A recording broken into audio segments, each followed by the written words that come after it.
Thank you very much, Madam Speaker. I'm pleased to have the opportunity this afternoon to address a matter of critical importance to the health and future of our democracy, the dangers posed by corruption.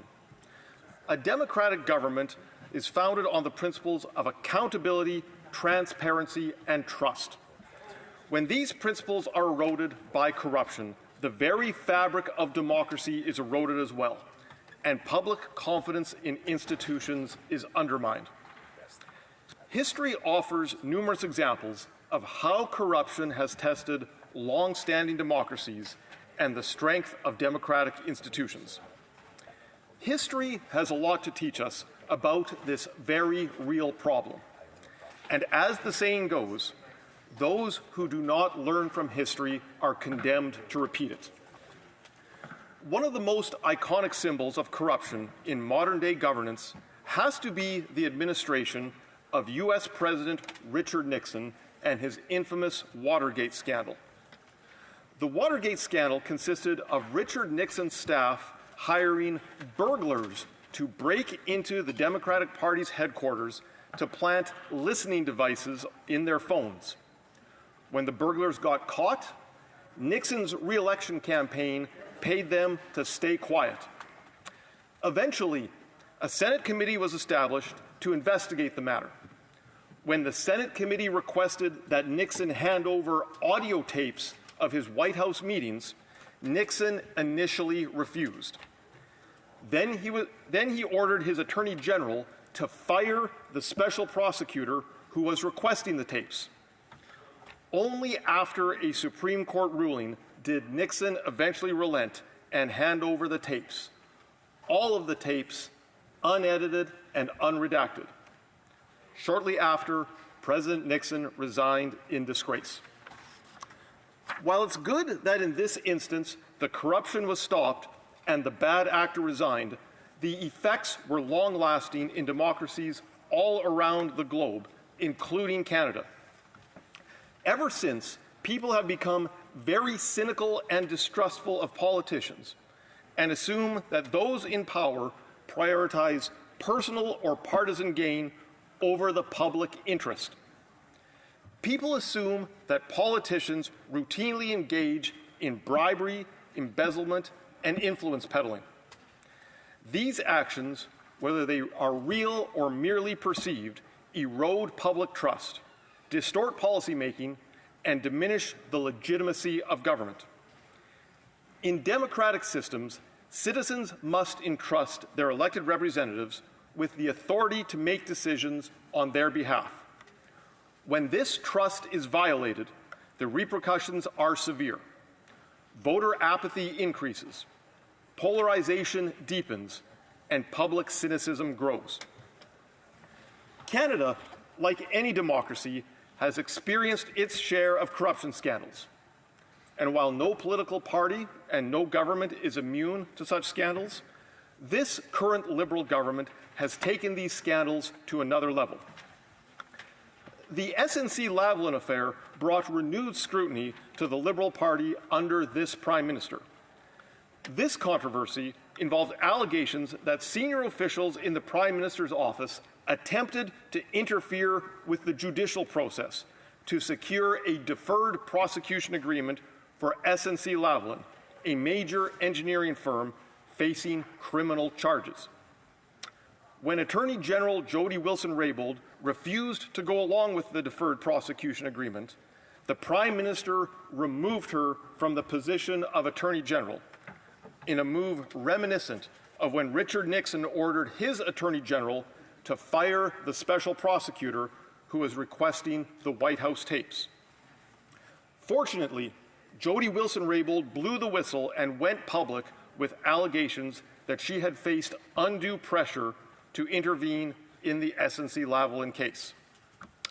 While this Prime Minister denied any wrongdoing, the Ethics Commissioner ultimately found his actions violated ethics rules. The affair raised serious questions about the independence of Canada's judiciary, the accountability of elected officials, and the influence of corporate interests on public policy. Unfortunately, this Prime Minister chose to violate the fundamental democratic principles of accountability, transparency, and trust, instead of simply coming clean with Canadians.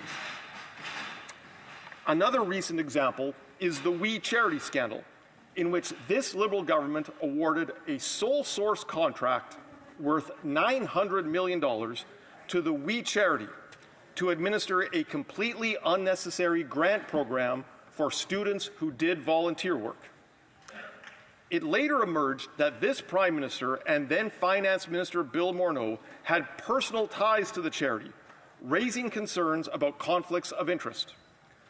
Both the Prime Minister and Bill Morneau faced investigations by the Ethics Commissioner, further damaging public trust. This scandal highlighted the dangers of conflicts of interest in government decision-making and the importance of rigorous ethical standards and the need for transparency in awarding public contracts. Without these safeguards in place, the trust that Canadians place in their democratic institutions is further damaged. The ArriveCan app is another one of the Liberal government's recent scandals, complete with money disappearing in amounts that far exceeded what Richard Nixon paid to the Watergate burglars. This incident showed how the cover-up of criminal activity and lack of transparency in government operations can erode public trust. While the ArriveCan app was initially developed as a tool to facilitate efficient border crossings, its rollout and associated costs raised serious concerns about government accountability, oversight, and the effective use of taxpayers' money. According to the Auditor General, the ArriveCan app cost over $54 million, while other vendors estimate that they could have done the work for about $200,000. Madam Speaker, when you have a relatively straightforward $200,000 app that balloons in cost to $54 million, that cannot be due to simple incompetence or mismanagement. The only explanation is criminal activity. This government should have called in the auditors immediately. They should have called the police, but only after months of audits, committee meetings, and investigations was the truth finally brought to light. Madam Speaker, we've also seen the principles of accountability, transparency, and trust eroded by the most recent scandal, what I will call the Other Randy scandal. The Member of Parliament for Edmonton Centre owned and operated a medical supply company which bid on government contracts while he was a cabinet minister. The member's business partner in this two-person business informed a client he was providing updates to someone known as Randy. Then he said that he meant another Randy. And to date, despite being asked repeatedly in question period, the member for Edmonton Centre has never identified who this other Randy may be. That's because, Madam Speaker, everyone knows that this member was violating ethics rules and was in a conflict of interest. But, Madam Speaker, even this was not enough to warrant his dismissal from Cabinet. It was only after it was discovered that the member's company was self-identifying as wholly Indigenous-owned while bidding on government contracts that the member for Edmonton Centre was removed from Cabinet. Just like Richard Nixon, the member for Edmonton Centre was desperate to cling to power regardless of the harm he was causing to the public trust and the reputation of our democratic institutions. Once again, the principles of accountability, transparency, and trust, all broken under this Liberal government. The actions of this Liberal government over the last 9 years have led to an erosion of public trust in our democratic institutions. More and more citizens perceive that their government prioritizes partisan or personal gain over the public good. This government's actions have led to a weakening of democratic institutions. Corruption undermines the independence and integrity of democratic institutions, such as the judiciary and public service. The SNC-Lavalin affair in particular raised concerns about political interference in the judicial process the absence of which is a cornerstone of democratic governance. This government's actions have led to an increase in voter apathy. Scandals contribute to voter disengagement by fostering a sense of futility and disillusionment. People see a few crooked politicians on the news and assume that they are just the tip of the iceberg and that all politicians must be corrupt. This is particularly dangerous in a democracy where active participation is essential to hold leaders accountable. Madam Speaker, robust mechanisms need to be in place to ensure transparency and accountability in government. Independent bodies, such as the Auditor General and the Ethics Commissioner, play a critical role in identifying and addressing corruption. But when these institutions discover problems and ring alarm bells, the government cannot simply sweep the matter under the carpet or let reports sit on a shelf to collect dust. Madam Speaker, the rules must be followed and wrongdoers must be held to account. And that, Madam Speaker, brings us to the Liberals' most recent scandal and the subject of this afternoon's debate: the documents pertaining to the Sustainable Development Technology Canada Fund that the Liberals refused to hand over. Earlier this year, the Auditor General released a scathing report on Sustainable Development Technology Canada, or SDTC, and its mismanagement of public funds. Here are some of her findings. $334 million over 186 cases to projects in which board members held a conflict of interest. A staggering $58 million was handed out to ineligible projects. And what were these projects? Some of them didn't develop a single new technology. Others made outlandish claims about their environmental benefits that couldn't stand up to the slightest scrutiny. Yet they were funded. And let's not forget, Madam Speaker, that the Auditor General looked at only a sample of SDTC transactions, a sample. She looked at roughly half of the transactions and found that 82% of them were conflicted. We can easily surmise that the remaining cases were just as conflicted and that the sums of money involved were hundreds of millions of dollars more. In December of 2023, a whistleblower testified before the House of Commons Committee. In one particularly stark statement, the whistleblower said, quote, "Just as I was always confident that the Auditor General would confirm the financial mismanagement at SDTC, I remain equally confident that the RCMP will substantiate the criminal activities that occurred within the organization," unquote. Madam Speaker, enough is enough. Just as Richard Nixon finally relented and handed over the tapes related to the Watergate scandal, it's time for the Liberals to do the same. It's time for the unredacted documents related to the SDTC scandal to be handed over to the RCMP so they can do their job and get to the bottom of this. Madam Speaker, democracy is fragile and vulnerable, and it is a system of government that requires constant vigilance to preserve.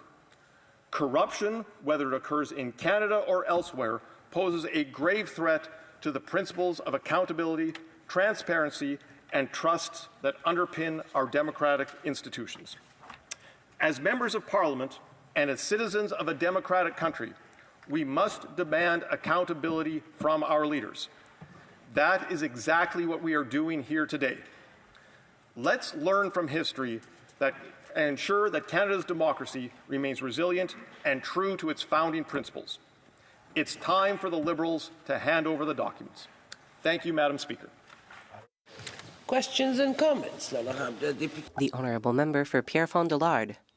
Thank you, Madam Speaker. The member opposite for his speech just now, and it's ironic and interesting that he highlights Nixon, Watergate. He highlights how democracy must be protected.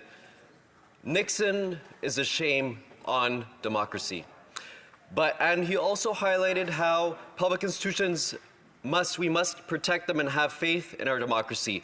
But how can Canadians trust when the leader of the official opposition refuses to get his security clearance? It's ironic that we mention Nixon, but at the same time, the leader of the opposition is refusing to be security cleared. It boggles the mind. I don't get it. Thus far, I have not heard a satisfactory answer today in this chamber from the Conservative Party on why their leader refuses to be security cleared. I hope this member can answer that question. The honourable member for Regina West Canada. Thank you, Madam Speaker. I'd like to thank the honourable member for his question. I've never had that conversation with the leader, but I would say that if the honourable member feels strongly about this issue, or if members of the government feel strongly about this issue, they can make that part of their legislative agenda. If they have ideas about enhanced security measures or enhanced security clearances that should be in place for any member of Parliament, they can table a bill to that effect. But in the meantime, we must deal with the situation that the Liberals refuse to address, and that is, why will they not hand over the SDTC documents to the RCMP so that the honourable member and this government can move forward with their legislative agenda however they wish that to look. Thank you, Madam Speaker. Okay. Questions et commentaires? Questions, comments? The honourable member for Edmonton Strathcona. I'm sorry, Grisba. Edmonton. No, thank you very much, Madam Speaker. I want to thank my honourable colleague from Regina, Wisconsin. You know, when we first got elected to this place, I remember this member being quite hopeful to be able to represent the good people of Regina, Wisconsin. Since his time, however, we've seen him consistently repeat the message box from the leader of the opposition, and he hasn't at one time brought up the very real concerns of the people of Regina, Wisconsin. I know many of his constituents are disappointed by this. They're disappointed that he always reads from the script. They're disappointed that he has no voice in this chamber. They're disappointed that Conservatives keep whipping them and printing out sheets that tell them exactly what to say. So on behalf of the good people of Regina, Wisconsin, I ask this member to please focus on any one issue that would relate to the good people of Regina, Wisconsin, perhaps even the fact that his parents were teachers, and in Saskatchewan, there was a teacher's strike. He had not once stood up for the good people of Saskatchewan. Can he now today stand up for the people of Saskatchewan and call for fair wages for teachers? The honourable member for Regina West Canada. Oh, where to begin? Well, I would say that the voters of Regina Wascana don't like it when $400 million of taxpayers' money disappears. I don't know why the honourable member from Edmonton would think that that would possibly be okay.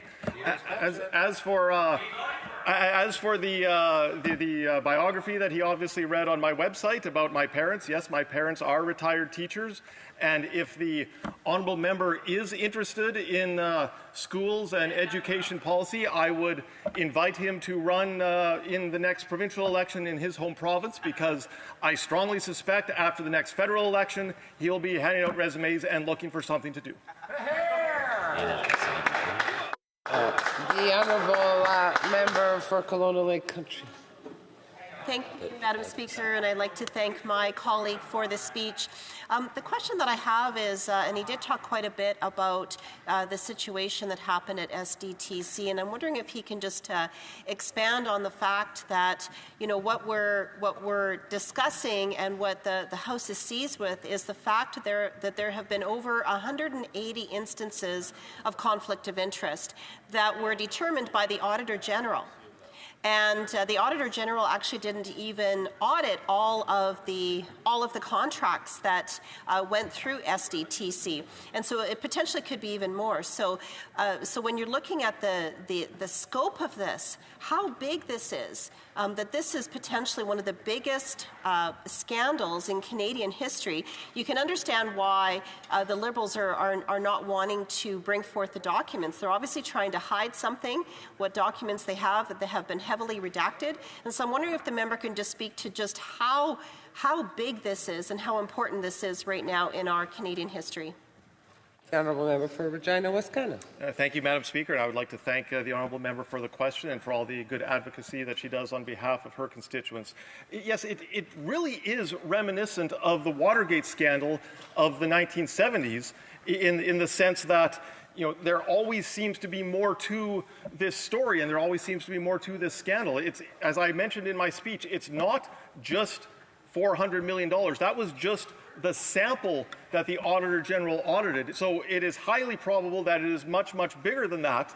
And I would say that the Watergate scandal of Richard Nixon looks like small potatoes compared to this scandal that is currently paralyzing this Parliament and paralyzing this Liberal government. And so I would say that this is an issue of corruption that has not received the attention it deserves in the general public, probably because Canadians have become so cynical of this government after the scandal and more scandal and more scandal that we've seen from them over the last several years. The honourable member for Bruce Grey Owen Sound.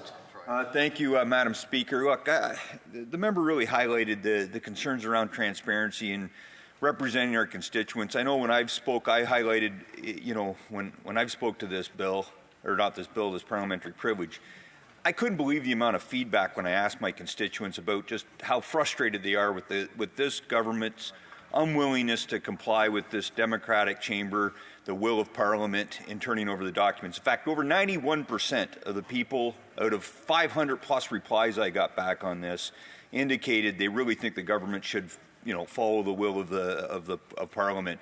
I'm just wondering, could he elaborate a little bit more, Madam Speaker, on what he's been hearing from his constituents in his great riding? The honourable member for Regina Wascana. Thank you, Madam Speaker, and I would like to thank my honourable colleague for his question. And what I'm hearing from my constituents is that they have had enough of all of these Liberal scandals. I enumerated quite a few of them during my speech, whether it's SNC-Lavalin or the other Randy scandal or the ArriveCan app. They all just blur together, and people say, we've lost confidence in this government, we've lost confidence in the Liberals, and it's time to call an election and send the Liberals out to pasture and bring in a new Conservative government. Thank you for the question, and thank you, Madam Speaker. The honourable member for Pierrefonds Dollard. Thank you, Madam Speaker. And I want to note first off that in the member from Regina, Wascana, in his response to the member in his same party from Kelowna Lake, said that Parliament is paralyzed, and it's paralyzed because of the actions of the Conservative Party that's happening right now. With respect to his answer to me, though, he said he has not yet had a conversation with his leader about why he is not getting security cleared. Will he commit to speaking with his leader to make sure that he gets security cleared and tell us why he is not doing so? Will you have that conversation with your leader? No, I won't. The honourable member for Regina Wascana. Thank you, Madam Speaker. And let me be perfectly clear. The reason why Parliament has not moved forward with its legislative agenda is because the Liberals continue to block the handing over of documents to the RCMP. That's like saying that Richard Nixon filibustered Congress for not handing over his tapes. No, we have to comply with the law. The Liberal government has to comply with the law. If you see something, say something. If we see $400 million worth of corruption, we need to call in the RCMP so they can investigate this matter. As for talking with my leader, I think the honourable member is more than capable of doing so himself the next time he sees him. The honourable member for Edmonton Grisba. Thank you very much, Madam Speaker. And I obviously struck a nerve in my last question for the member who never speaks about Regina Wascana issues and only speaks from the talking points he's given from his leader. To that point, on the matter of the last question regarding to security clearance, I think I need to lay this out very clearly for the member. The issues of national security are so critical and important that national leaders in our country get briefed on those particularly important details, and we don't release them publicly because our political adversaries, including Russia, would use that information against us. That is why we have a security clearance program in this country that allows for MPs and leaders to have and be cleared by that process to get confidential information on how that foreign interference could be impacting our parties. My leader took a security clearance, and we found no evidence of such thing. Why won't the Conservatives, and why are they hiding from a security clearance that they should be taking in order to protect the A very brief answer from the honourable member for Regina Wascana. Thank you, Madam Speaker. I take considerable exception to the honourable member's statement that I never stand up for Regina Wascana or speak about Regina Wascana. During the pandemic, NAV Canada was planning to shut down the air traffic control tower at Regina International Airport. I advocated to keep it open. During the RCMP mass casualty... I'm sorry, but we have run out of time.